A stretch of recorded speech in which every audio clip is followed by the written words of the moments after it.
Hi అండి, welcome back to my channel Maruti educational world. అందరికీ నమస్కారము. ఈ రోజు నేను ఏ టాపిక్ చెప్పాలని అనుకుంటున్నానంటే జిఎస్టి బిల్లు వేయడం ఎలా. జిఎస్టి బిల్లు వేస్తాం కదా, అది ఎలాగా వేయాలి అన్నది చెప్తాను. చూడండి, టాపిక్ లోకి వెళ్ళిపోదాము. చూడండి, జిఎస్టి బిల్లు వెయ్యాలి అని అంటే తప్పనిసరిగా 9 విషయాలు అయితే ఉండాలి. ఈ 9 విషయాలు కానీ లేకపోతే బిల్లు వేయలేము. ఒకవేళ వేసినా పెనాల్టీ అయితే పడిపోతుంది అనమాట. మరి ఈ 9 విషయాలు ఏంటి? మనం జిఎస్టి బిల్ వేయాలి అంటే 9 విషయాలు అన్నాను కదా, మరి అవి ఏంటో ఇప్పుడు 1 by 1 చూద్దాం. ఈ 9 విషయాలు అన్నవి లేకపోతే బిల్లు చెల్లదు, ప్లస్ పెనాల్టీ కూడా పడుతుంది. అయితే నెంబర్ 1 ఏంటి అని అంటే జిఎస్టి బిల్ ఎప్పుడు బిల్ అని రాయకూడదు, ట్యాక్స్ ఇన్వాయిస్ అని రాయాలి. ఎక్కడ రాయాలి? ట్యాక్స్ ఇన్వాయిస్ అని టాప్ లో రాయాలి. తర్వాత మీ డీటెయిల్స్ ఇవ్వాలి. ఏంటంటే మీ పేరు, షాప్ పేరు, అదే షాప్ అయితే షాపు, కంపెనీ అయితే కంపెనీ పేరు, address, GSTN number. GSTN number ఎంత ఉంటుంది? 15 అంకెల సంఖ్య ఉంటుంది. ఇది లేకపోయినా మనం జిఎస్టి బిల్ అనేది వేయలేదు. తర్వాత third one, invoice number plus date. Example INV by 2026-27 by 001. నేను ఎగ్జాంపుల్ చెప్తున్నాను. ఇలా వేసుకోవాలి. ప్రతి బిల్ కి యూనిక్ నెంబర్ అన్నది ఉండాలి, సీరియల్ గా వేయాలన్నమాట. ఇంకా 4వది కస్టమర్ డీటెయిల్స్. కస్టమర్ పేరు, అడ్రస్, వాళ్ళకి కానీ జిఎస్టి నెంబర్ ఉంటే తప్పనిసరిగా రాయాలి. ఒకవేళ వాళ్ళకి జిఎస్టి నెంబర్ కానీ లేకపోతే అన్రిజిస్టర్ అని రాయాలి. B2Bకి అయితే ఖచ్చితంగా జిఎస్టి నెంబర్ అయితే ఉండాలి, కస్టమర్ కి ఉండాలన్నమాట. ఇంకా ఐటమ్ డీటెయిల్స్ ఏంటి? టేబుల్ ఫార్మాట్ లో ఉంటుంది. Serial number, item description, HSN code. ఇప్పుడు సీరియల్ నెంబర్ 1, ఐటమ్ డిస్క్రిప్షన్ ఏంటి? సిమెంట్ బ్యాగ్ అని అనుకుందాము. HSN కోడ్ వచ్చేసి 2523. చూడండి, ఎప్పుడు HSN కోడ్ అన్నది గూడ్స్ కు ఉంటుంది, SCSC కోడ్ అన్నది సర్వీస్ కు ఉంటుంది అన్నమాట. గుర్తు పెట్టుకోండి. మీకు ఒకవేళ మీది జోళ్ళ షాప్ అయినా గూగుల్లో జోళ్ళ షాప్ కి HSN కోడ్ ఎంతని మనం సెట్ చేసినా వచ్చేస్తుంది.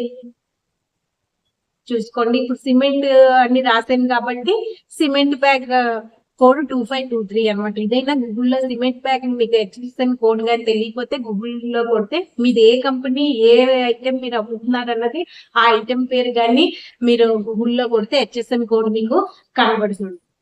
ఇంకా 6వది GST rate and amount breakup.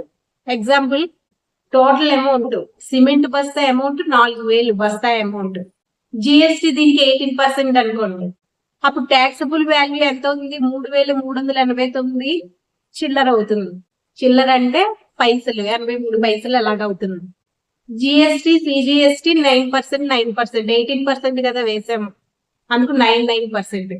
అంటే సిజిఎస్టిను జిఎస్టి 9%.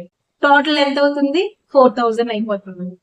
చూడండి, దీనికి ఒక రూల్ ఉంటుంది. కస్టమర్ అన్నవాడు నీ స్టేట్ లో ఉంటేనే సిజిఎస్టి SGST అన్నది ఉంటుంది. అదే కానీ వేరే స్టేట్ అయితే IGST ఉంటుంది. అంటే IGST 18% మాత్రమే వేయాలి, ఇంకా CGST SGST అన్నది వేయకూడదు. ఇది 6వ పాయింట్. ఇంక 7వ పాయింట్ వచ్చేసి టోటల్ అమౌంట్ ఇన్ వర్డ్స్. ఎంత మనం సిమెంట్ బ్యాగ్ కి 4000 కదా, ₹4000 ఓన్లీ అని రాయాలి. అంటే ఎటువంటి మోసం జరగకుండా అనమాట. ఇంకా 8 వచ్చేసి bank details, account number, IFSC code, UPI ID. ఒకవేళ కస్టమర్ డైరెక్ట్ గా కానీ పే చేస్తే డైరెక్ట్ గా. ఇంకా బ్యాంక్ డీటెయిల్స్ అయిపోయాక సంతకము ప్లస్ స్టాంప్ 9వది. అంటే ఆథరైజేషన్ సిగ్నేచర్ అయినా లేదా డిజిటల్ సిగ్నేచర్ అయినా ఉండాలి దీన్ని. అంటే ఎవరైతే చేస్తున్నారో వాళ్ళు ఉండాలి. ఇది బిల్ రాయడం. అయితే ఇప్పుడు జిఎస్టి బిల్ ని ప్రాక్టికల్ గా ఎలా వేయాలి? ఇది ఇప్పుడు వరకు బిల్ ఎలా రాయాలో చెప్పాను. ఇప్పుడు ప్రాక్టికల్ గా ఎలా వేయాలంటే 3 ఆప్షన్స్ ఉంటాయి దానికి. అది ఒకటి, ఆప్షన్ 1 వచ్చేసి ఫ్రీ అనమాట. ఎక్సెల్ లో కానీ వర్డ్ లో కానీ వేయచ్చు. అది ఎలాగంటే యూట్యూబ్ లోని మీరు GST invoice format excel Telugu అని సెర్చ్ చేయండి, చేసి దాన్ని డౌన్లోడ్ చేసుకోండి. దానికి మీ జిఎస్టి నెంబర్ గాని యాడ్ చేసుకుంటే అయిపోతుంది అనమాట. అంటే స్టార్టింగ్ ఎవరైతే వేస్తున్నారో వాళ్ళకైతే ఇది బెస్ట్ అన్నమాట. అమౌంట్ ఏమీ అవ్వదు, ఫ్రీగానే ఉంటుంది. ఇంకా ఆప్షన్ 2 వచ్చేసి ఫ్రీ సాఫ్ట్వేర్ ఉంది. అది ఏంటి అని అంటే 2 సాఫ్ట్వేర్స్ ఉన్నాయి. నెంబర్ 1 వ్యాపారు, నెంబర్ 2 మై బిల్. ఇవి ఫ్రీ సాఫ్ట్వేర్స్ అన్నమాట. అంటే వ్యాపార అయితే 100 బిల్స్ వరకు ఫ్రీగానే ఉంటుంది. అదే మై బిల్ బుక్ అయితే 50 బిల్స్ అయితే ఫ్రీగా వేసుకోవచ్చు. దీన్ని ఎలా డౌన్లోడ్ చేసుకోవాలంటే మన ఫోన్ లోనే గూగుల్ ప్లే స్టోర్ లోకి వెళ్ళి వ్యాపార అని కొడితే వస్తుంది, మై బిల్ బుక్ అని కొడితే వస్తుంది. దాన్ని డౌన్లోడ్ చేసుకోవడమే అనమాట గూగుల్ ప్లే స్టోర్ లో నుంచి. బిల్ అనేది రెడీ అయిపోతుంది. జిఎస్టి క్యాల్కులేషన్ కూడా ఆటోమేటిక్ గా అయిపోతుంది అనమాట. అంటే జిఎస్టి క్యాల్కులేషన్ అన్నది ఆటోమేటిక్ గా అయిపోయి మన వాట్సాప్ కి PDF వెళ్ళిపోతుంది అనమాట. చెప్పాను కదా, దీంట్లో అయితే నెలకి మీరు 50 బిల్లులు ఫ్రీగా వేసుకోవచ్చు ఈ వ్యాపారంలో. ఆప్షన్ 3 వచ్చేసి పెయిడ్ దే టాలీ ప్రైమ్. అంటే ప్రొఫెషనల్ బిజినెస్ కి accounting plus stock plus GST అన్ని జిఎస్టి రిటర్న్స్ అన్ని ఒకే చోట ఉంటాయి. ఏడాదికి 18,000 దాకా అవుతాయి.